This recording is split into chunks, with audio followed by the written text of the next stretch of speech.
Hey there, everybody. Since we're all in lockdown and trying to stop ourselves from losing our minds, I've seen a lot of author friends of mine going out there and doing readings, so I thought I'd get in on the action with a reading from my book, The Rejects. If you haven't checked it out yet, this is the first story, Dressing the Flesh. This will be the second public reading I've done of it, so sit back and listen to the creep. Dressing the Flesh. February had teeth. It wasn't like the slow, glutted cold of January or the playful, chilly nips of December. February was hungry. It was a vampire month that took no prisoners and gave no quarter. It tore through overcoats, raked cheeks, split lips, and seared eye sockets. It was a bitter beast that howled down the alleys on every lake breeze and wrapped itself tight around those unfortunates who had no brick bastions or rented rooms to hide in. Some of them made it through, hollow-eyed and shivering. Some of them died, reduced to nothing but cold meat when their seasonal lover had sucked away the last of their warmth. The street tribes had their rituals and protections against the ravenous cold. Wadded newspapers stuffed into the pant legs of coat sleeves was popular. Some swore by the Times, others preferred the red eye, but everyone agreed that the fresher the paper was, the better it kept in the heat. A few asphalt survivalists curled up in dumpsters, letting the miasma of rotting garbage warm their bodies. Others camped on steam grates and sewer drains, letting the windy city's exhausts keep them safe. Burn-barrel sing-songs and prayers over clutched candles did for others. Shared bottles of hooch and snake oil bought with rumpled bills and dirty coins were legion. In the end, none of it truly mattered. The only way to survive was to hide. Ace knew how to hide. He'd had a lot of practice since he left the only home he'd ever known, and his family had scattered to the winds. He haunted rooftop redoubts, slunk through sewers, and secreted himself in the thousands of shadows in the concrete honeycomb of Chicago. A million eyes passed every day, and not one of them saw him unless he wanted to be seen. He had remained invisible, until Tag had found him. Lisa Taggart was an inner-city dust devil, beautiful from afar but dangerous to get caught up in. She had a passion for secrets, and that hunger drove her insatiably. It was why she'd sat down next to him 6 months ago and started talking. He'd been half-starved and alone, a rural refugee lost in the big city. She'd taken his hand and smiled, pulling him into her wake before he could even think about it. Before his mother's voice, still clear in his memory even after her long absence, could tell him to stay away from her. He hadn't let go since, and the two of them had been nearly inseparable. She'd probed his secrets and smiled when he kept so much of himself back. She'd taken him to places only she knew about, places he hadn't even suspected existed. She had shown him rainwater grottos where runoff fell in cascading waterfalls, and led him along hidden highways where midnight markets offered to buy and sell anything and everything. She had settled a dusty hat on his head and frowned with the careful consideration of the artist as she made him try on a dozen sets of dark glasses before declaring the final pair as satisfactory for his sensitive eyes. She had cajoled him into the houses of the crucified God and held his hand as he bit his cheek bloody while men and women in black looked him over before offering him a meal. She'd given him his street handle when his true name had been a little too exotic for her tongue to pronounce. She'd lain in his arms and listened to the silence of the witching hour, neither of them say anything. She had called him her mystery, and it made him smile. Tag talked about the cities she'd known, the greatest places in the world, each with their own tastes and textures, each with their own unknowable places and hidden byways. She told him street-level legends and asked the fireside tales passed down by hobo elders and strung-out prophets. He asked if she believed in monsters, and she told him 1,000 myths couldn't be wrong. Monsters were the best secrets, she said, and she would keep looking for them until she found one. He asked her what she'd do when she did, and Tag had smiled her private little smile. She said she wouldn't know until she was face to face with one. They sought, they saw, they moved, and he was content. Then the storm had come. Tag had braved the frozen daytime streets on a beg and borrow for coins and food, but she hadn't come back before the blizzard. Snowed in beneath an unused access grate, Ace waited with all the patience he could manage. When the storm abated, he drew a small charcoal mark high up on the wall, telling Tag to meet him at Saint's basement in case she came back and found him gone. Then he went on a cast for her. He looked in the shelters, asked around the stations, swung through a dozen box towns, and talked to 100 brothers and sisters of the outstretched cup. He asked street strutters and tourist trappers, flesh merchants and fast hawkers if they'd seen a girl with a rainbow streak and worn-down boots and smoking salvage clove cigarettes. According to the chatter, Tag had been hither and she'd been thither, but no one could tell him where she was right then. Every time he got a hot tip, it went cold by the time he turned up. He checked in with their favorite shelter, hoping that she'd gotten his message and was waiting for him there. He found all sorts of regulars sharing cups of thin coffee and bowls of thick soup, but nobody had seen Tag. Once Ace had looked everywhere else he could think of, and there was no more avoiding it, he turned up his collar and headed for the butcher's breezeway. The place had sat vacant for years, a crooked shunt in the meat of the city's south side. In another life, it had been part of a slaughterhouse complex, and the ghosts of blood and shit still lingered around the sagging hulks of the outbuildings that had been left behind. The cracked paths were lined with trash and dirty snow. The frigid mud clung to the sway-bellied center of the main lane where the concrete had buckled. The steel doors were layered with urban hieroglyphs, gang crests like the flags of conquering kings that had once ruled here before their empires collapsed beneath their feet to be replaced by newer and younger blood. There were stoops along the lane as well, set low to the ground and deep enough that the wind whipped right past without looking too hard at who was crouching in the doorways. Despite rumors the place was haunted, Tag had sworn the breezeway was a safe, sheltered spot she'd happily bunk down in for a few nights if she had to. She hadn't been anywhere else he'd looked, and Ace couldn't think of anywhere else she might be. So Ace moved slowly, quietly shuffling through the mud. He kept his head down, the constant breeze knifing through his coat. He prodded a midden heap with the toe of his shoe, but only a single, half-starved rat poked its head out. He looked in the shadows of every stoop, and even glanced through the boarded-over windows. There was nothing inside the buildings but a splash of ash where someone had built a campfire, but it was just as cold and dead as everything else. He was debating whether to stay or go when Ace heard a sound that didn't belong there. A low rumble, almost a purr, like an animal on the hunt. Running lights slashed across the sides of the abandoned outbuildings, and Ace cursed as he ducked into the furthest stoop from the road. The lights paused, then cut out. A moment later, a car door creaked open. A foot crunched on gravel, and the door closed. Leather creaked, and something flapped in the wind. Light bloomed, swinging back and forth through the ruins. A man stepped into the alley. A big, dark shape behind his torch, he wore a long coat with a watch cap pulled down over his ears. "Hello?" he called out, a bass voice echoing in the crisp air. "Is anyone there?" Ace slid deeper into the shadows, moving slowly so as not to draw the man's eye. He wasn't a cop, that much was clear, but he wasn't from the street either. The wind carried a touch of English leather, dusty wool, and an off-brand soap that still held a hint of strong lye. The man took a tentative step into the alley, looking down to make sure he didn't step in any of the half-frozen filth. "My name is Father Baxter," he called out. "If there's anyone there, I'd like to offer my help. A hot meal, a shower, a room for the night at least, just to get you out of the cold." The father came around, stepping down the dark alley. He walked like everything around him might break, or like the ground might give way without warning. He looked clumsy and unsure, but his eyes stayed on the move. Ace bumped something with his foot, and it fell onto the next step with a hard, metallic clink. The holy man stopped no more than 15 feet away, his Roman collar a splotch of white in the dimness.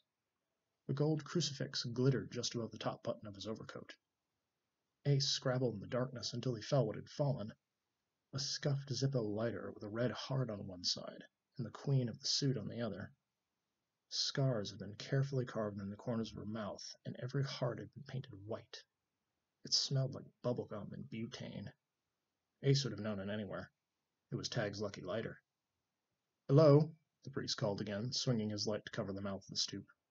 Someone there? Ace stood up slowly and fumbled the lighter into his pocket with half-numbed fingers.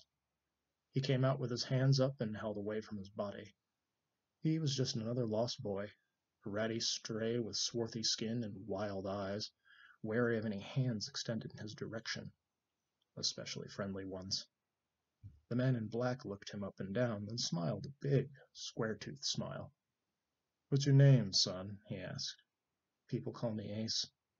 The priest took another of his deliberate steps and offered a hand shrink-wrapped in black leather. "Baxter." Ace shook the big man's hand. The priest's grip was strong, and the leather was cool against his palm. Ace let go and hunched against the wind. If Baxter was uncomfortable, he gave no sign of it. Ace waited. Baxter waited. February crouched on the eaves above, and it waited too. Finally, the priest raised his hands to his mouth and blew on them. "What brings you out here, Ace?" he asked. Ace shrugged one shoulder and tucked his hands into his pockets. "Just looking for a place to wait out the night," he said. "There wasn't anywhere better than this?" Baxter asked, glancing at the looming, bulging walls. "Everyone's trying to get in on a night like this," Ace replied. "First come, first serve. I wasn't quick enough." "I see," Baxter said. He turned up his collar and tugged his cap down even further. His cheeks were ruddy, stung red by the cold, and his eyes were starting to water at the corners. "Is there anyone else with you?" Ace shook his head. "One-man show tonight." "My offer stands," Baxter said. "Or if you'd rather, I could take you someplace else. I know of a number of shelters that always have room for one more when the weather gets bad." Ace ran his tongue over his teeth and sucked a little spit from the inside of his cheek. "I'm looking for someone. A white girl, 17 or 18. Her hair is a washed-out rainbow, and she has a scar on her right cheek. Her name is Tag." "Tag," Baxter said, his eyebrows winging up and hiding under his hat. "Lisa Taggart. She was here last night. I gave her a room." "Is she still at your place?" Ace asked, taking an involuntary step closer. "One thing at a time, my young friend," Baxter said, laying a hand on Ace's shoulder.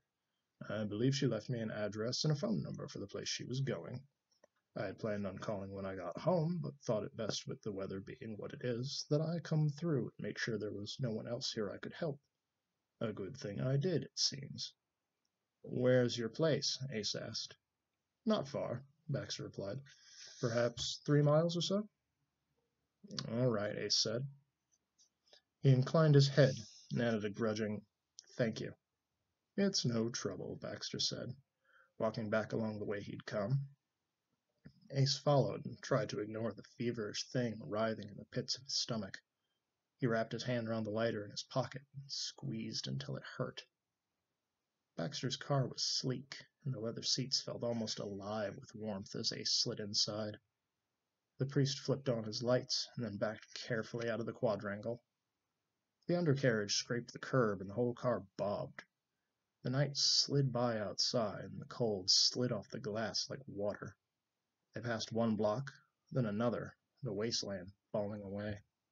Traffic lights stood like watchful sentries at mostly empty intersections, and late-night storefronts blazed phosphorescent in the dark. Homes slept beneath white nightcaps, with the flicker of late-night make-believe behind their curtains like prime-time dreams. Ace watched it all, his gaze flicking along the streetlights at every turn and twist. They slowed, and Baxter swung the wheel left, sliding into a freshly plowed driveway. The house looked much like any other house in that part of the back of the yards. A squat brick structure, it had the wide windows and jutting porch common to days when people had to suffer through summer heat unaided. The garage looked newer than the house, though not by many years, and it was cast from the same blocky mold. It was the sort of place workmen had once been given to sleep, raise their families, and wash the sweat and filth of the day from their skins. A black letterbox was affixed to the front door, and above the door itself was a small brass plaque. Its one-word declaration said simply, "Knocker Man." "If you'll wait on the porch, please, Ace," Baxter said, opening his door and getting out. "I've got to put this thing away." Ace got out and climbed the 5 steps to the porch. Baxter hauled open the garage door and drove the dark sedan inside. Its purring ceased. A moment later, the door swung back down. Ace looked at his left, his right, and across the street. None of the other homes had cars in evidence. Several houses were still glutted with snow from the storm. No nightlights flashed in the neighbors' homes, and no dogs barked. Even the wind had gone quiet, with so much open room to run. It wasn't empty, but the little neighborhood echoed. Ace turned back as the front porch lamps bloomed. Locks clicked open, and Baxter opened the door. He had a bundle of newspaper under one arm. Sorry for the chill, but it's an old place, the priest said, closing the door behind Ace and stepping past him into a room that was one part den and one part office space. I'm just going to light a fire. Baxter knelt down in front of the fireplace and started stuffing yesterday's sheets between the few half-burned logs. There was no ash in the grate. He muttered to himself as he worked, crinkling and tearing sheets before pressing them home. Ace shifted his weight, and the floorboards creaked. Baxter broke one match, then another, grunting as he tossed the kindling into the fire. The third match caught, and tongues of fire licked blue with cheap ink. He dragged a grate in front of the burgeoning blaze and nodded with satisfaction. There now, that's done, he said, turning toward the desk in the corner. Now then, where did I put that notepad? Baxter stepped behind the desk and tugged a chain on a small, green-shaded desk lamp. He pulled out one drawer after another and leafed through papers with his leather-clad fingers. He shuffled the stacks on the scarred wooden top, frowning as he set one pad aside after another. Finally, he opened a small box and unfolded a creased, dog-eared sheet. He offered it to Ace, smiling broadly. Here now, the priest said. This should be it. Whether she's actually there or not, I can't tell you, but it's what I have. Ace took the sheet and studied the loose, sloppy scrawl. The address was somewhere north of Toohey Avenue, but he didn't know anything else about it. The numbers were crooked, but they were all in the right place. Thanks for this, Ace said. It's no trouble, son, Baxter said, stepping back over to the fireplace. He unhooked an iron poker and hunkered on his heels. There's a phone in the kitchen through the entryway there. She's nearly as old as the house, but she worked as of this morning. Thanks, Ace said again. The kitchen was a cramped affair with chunky cabinets and a tile floor so clean it felt slick underfoot. A stainless steel refrigerator stood against one wall, oddly modern in a home from the last century, and next to it hung a heavy phone made of old black plastic. Ace took it down, pressed the handset between his shoulder and ear, and punched the number. He gnawed at the inside of his cheek, willing someone to pick up on the other end. There was the click of a machine switching on, and just as a recorded voice began to speak into his ear, the world exploded in a painful white light. The phone clattered against the wall, and somewhere a voice was telling him what time it was. Ace lay on his back, all of his bones turned to water. He didn't remember falling, but it was the only explanation for how he'd wound up on the floor. The ceiling lamps were bright, but as far away as distant stars in the night sky. He felt lightheaded and chill, like when he'd snuck down to sit atop the tombs and stare at the northern lights in that home he'd known so long ago. His mouth hung open, and he absently noted a strand of drool running from the corner of his mouth. He tasted pennies and wondered if he'd bitten himself bloody when he fell. Something pulled at his leg, and he wondered what it was.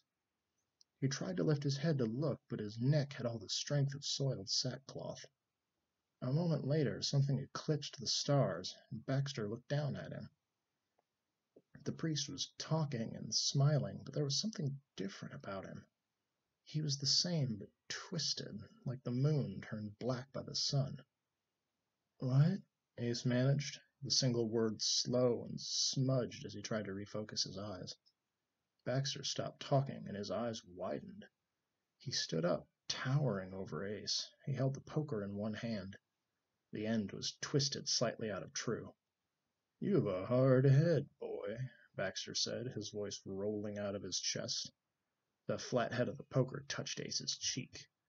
It was cold and left a long smudge of ash on his face. Ace flinched from the iron and drew back. It swung in like the tide, and darkness rolled over Ace.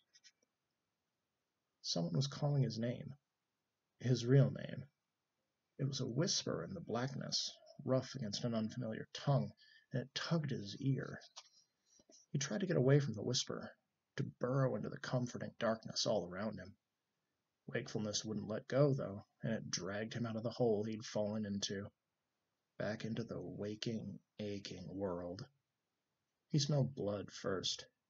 Faint, fresh scents on top of the older stains that lingered like coats of varnish. Next was the old steel with a hint of rust and brick dust gone damp with perspiration. Aged wood and fresh oil mingled with the mist of evaporating water gone cold and stagnant beneath the ground. Under all that was sour sweat and a faint trace of bottom-shelf bubble gum. "Tag?" he muttered through lips gone dry and tacky. Her name reverberated in his head, shaking his skull and threatening to make it burst. Ace sucked in a deep breath, held it, clenched his teeth until the sensation subsided. "That you?"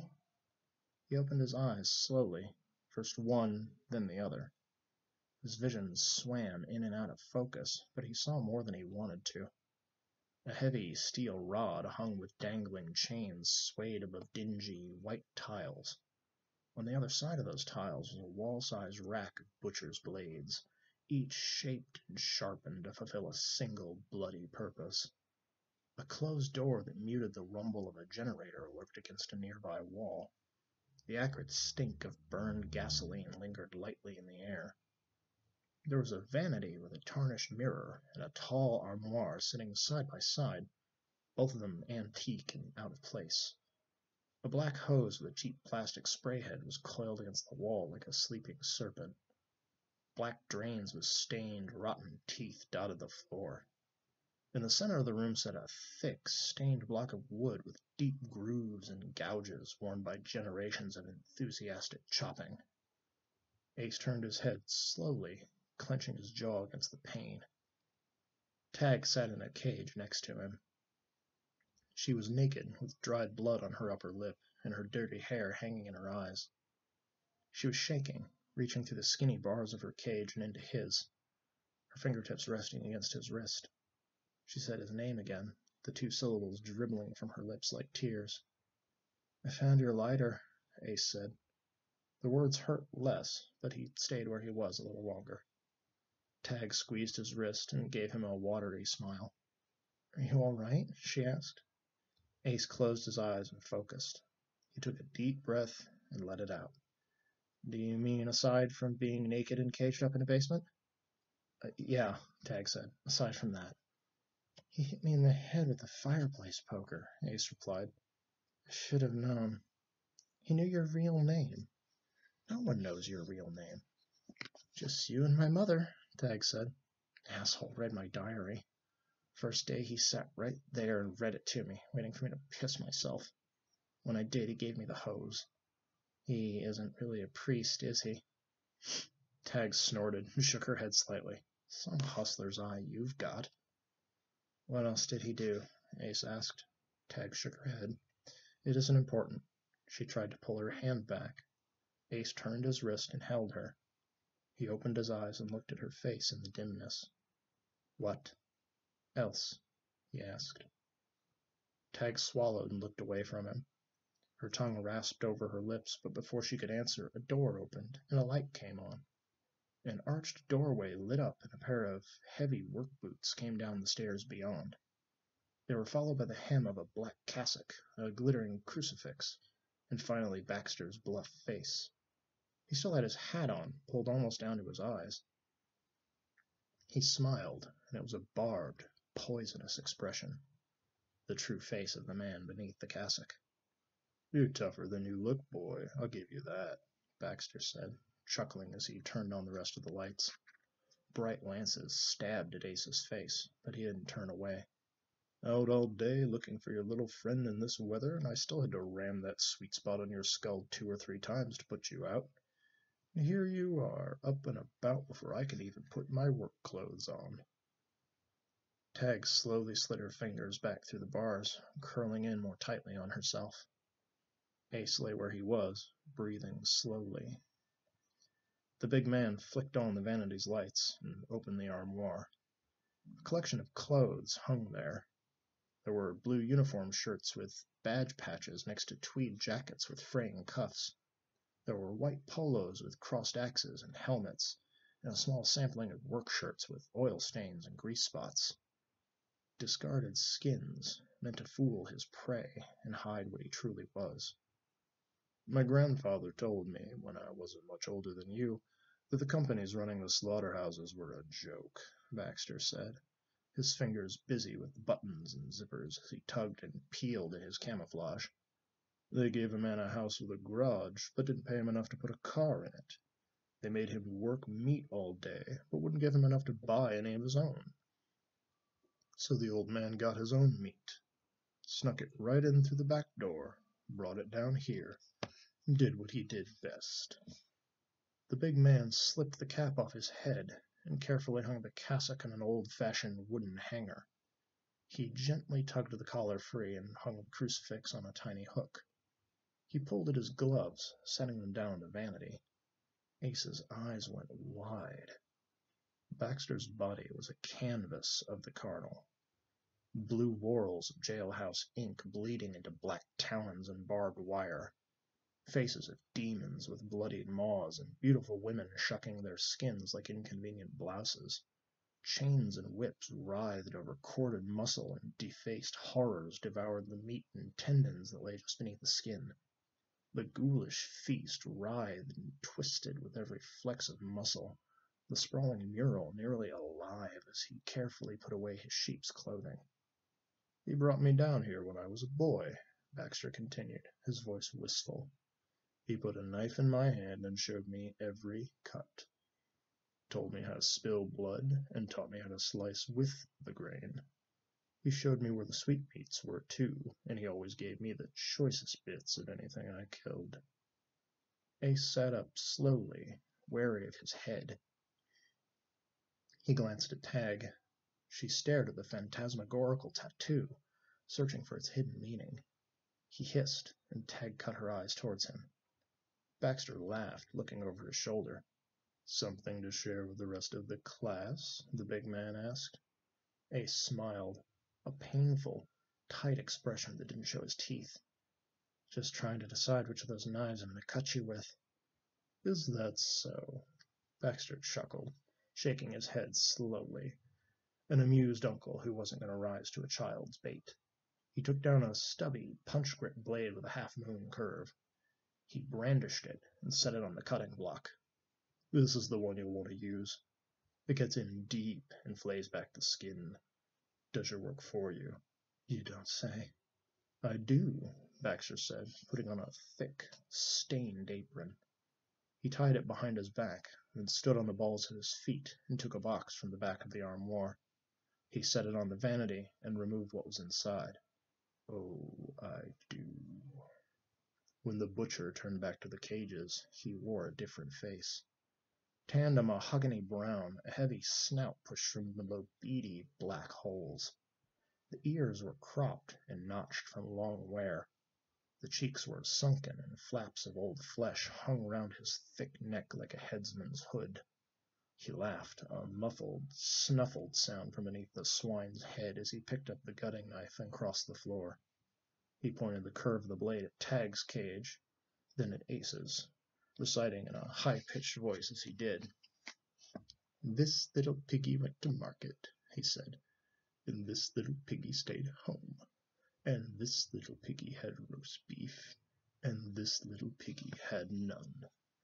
When he reached 10, the knife pointed right at Ace. Ace looked into the eye-holes of the grotesque mask. He couldn't see the butcher's smile, but he heard it as the big man reached for the lock. Are you sure you want to do that? Ace asked. The snuffling sound came again, and hot, sour breath puffed through the mask's nostrils. Don't be scared, the butcher said, swinging the door open. We're all just meat, in the end. Yes, Ace said, closing his eyes and taking a deep breath of the charnel house air. You are. Ace let go of the boy he'd been and remembered what he was. His skin bubbled, blackened and charred, his flesh whirling, twisting in currents of inner heat like cinders in a sandstorm. The coals in his belly, banked for so long, roared to life. The butcher stepped back and threw up an arm. The thing in the cage rose from the ashes, flickering, slithering, its substance fluid as it slid through the spaces between the bars and stood before the skin stealer. It drew another breath and swelled even larger. There were names for his kind. They were old names, mostly. Old words from old peoples. More names than his mother or father had been able to teach him. Daemons, some had said, and others devils. Some had called them angels and prayed to them for deliverance. In the empty places and the ruins they had been feared, and men had stayed away. Some had tried to bind them as servants, to enslave them as man enslaved all things. They had burned bright in the darkness, like the moon herself, the tribe of smokeless fire. He could have told the butcher those things, spoken to him with the roar of communion. The only language men like him spoke, though, was blood. Fortunately, it was a tongue that Ace was familiar with. The Swine King came, swinging his blade. The burning cloud slid one way, then another, dancing like a candle flame in a downdraft. The butcher was old, though, and sly. He feinted and swung back, burying the curved knife into the brightness of the burning thing's belly. The blade had been iron once, but it had known fire's embrace, and would do the creature no harm now. The cinders parted, and the blade slid between them. The butcher swung again and again, but the blade slipped through seamlessly. His other options exhausted, the butcher did what all beasts did in the end. He ran. The living inferno gave chase, howling a crackling laugh. It slid closer, pacing the man, then wrapping itself around him. It ground against his back, searing the scenes of torment inked on his flesh to charcoal, black meaninglessness. Skin split, and steam hissed through the rents. Hot tallow bubbled out after, dripping like the meats on magma. The creature lapped up the fat and sank burning fangs into the muscle beneath. It grabbed the masked man's mantle and kissed it. It married the skins of man and beast together, the two seared into one. The butcher made it up one step, and a second, and then fell into a smoldering heap. Azhar stood over the dead man, staring down at him. His real face was a thing of brutal beauty, impassive and burning at the same time. Beautiful things couldn't last, though, for that was part of their magic. His father had told him so when Azhar had been young, and he asked why their home had been razed by the elders, and they were cast out to wander the deserts of man again. He walked back into the abattoir. With every step he swallowed cinders and wrapped his sacred fire in flesh once again. When he stood before Tag's cage, only his eyes showed what he was. He closed them, and when he opened them again they were the same as they'd been before. Dark, watchful, but a boy's eyes all the same. He wrenched the lock off her cage, opened the door, and stepped back from her. Tag stared at him. She slowly unwound herself and crawled weakly out. She stood, swaying like a girl in a dream. She touched him, her lips slightly parted. She felt no heartbeat and showed no fear. "What are you?" she asked. Azhar smiled a little. "It's a secret." "Tell me," she said, raising her gaze to his face. "Tell me everything." He told her. As he spoke, she came steadily closer, a moth circling the flame as he talked of tombs and torchlight and worlds she had never known. He blasphemed and told her the true myths of his people. When his story ran out, she shut her eyes as if she were jumping from a high place. She slid her arms around him. He put his arms around her too, moving slowly in case she tried to run. She didn't. They were quiet for a long time, standing there in the dead man's basement. She ran her hands over him, tentatively at first. Her skittishness faded, and Tag looked up. The expression on her face was both determined and afraid. She looked impossibly young. "Show me again?" she asked. Azhar smiled and showed her. Hopefully everyone enjoyed that, or at the very least found a little bit of a break from your boredom, and challenged any of my fellow writers out there. If you have a book that's out recently or out a while ago and you haven't done a reading for it yet, now might be a good time. Looking forward to hearing from all of you.